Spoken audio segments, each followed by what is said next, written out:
so wrapped up in political correctness of the day. This should be about the business of being one country, and let's keep each other safe. This is the world we live in, and we need to think smart. Detroit Police Chief James Craig saying that we have no choice. We live in a violent world, and that sometimes we must protect ourselves with guns if necessary. Welcome back to RIP. We're joined now by Mike Kenishuk, a man who spent 3 decades in law enforcement, the former police chief of Brighton, and an expert in active shooter situations. Of course, you've already met Ruth, Chief Dan, Dr. Shiner, and Charlie. So, Mike, let's start with you. When you look at the Vegas massacre, is there anything that the people in that crowd could have or should have done? Well, it's very difficult because the situation changed. Each one of these shootings or any type of attack that we have, quite frankly, changes the landscape for the next situation that we have.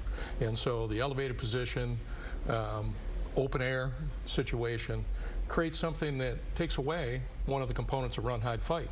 You can't fight. There's no way to respond to that other than to find some type of cover and concealment or to move as quickly as possible to get out of that area. So it's very difficult. Now there is preparation that can be done.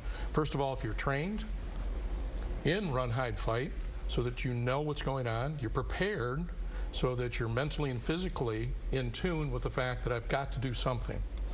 And the third is if you're provided with the tools. For instance, if they would have had more trauma kits in that particular area, those are always going to save lives.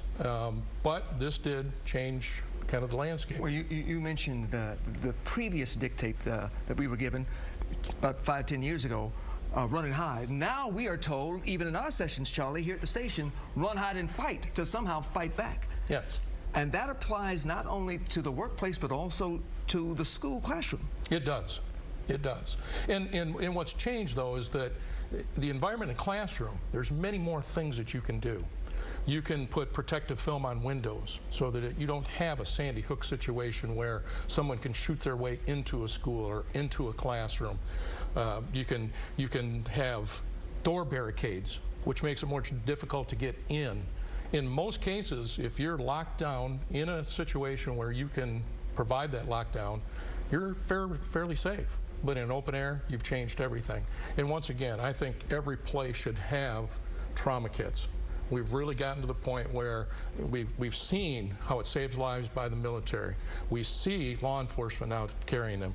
They should be in schools, they should be in businesses, they should be everywhere, because seconds will save lives. Is there a way to fight, though, when you have a shooter from above? Can you? Is that an option here? That is not an option. That clearly is not an option. That is a law enforcement response that is going to dictate stopping that shooter. Final comments from everyone on the panel. Training, preparation, having the right tools is always going to be key and important. And people have to be vigilant. If they see something, they need to let officials know that something looks out of place.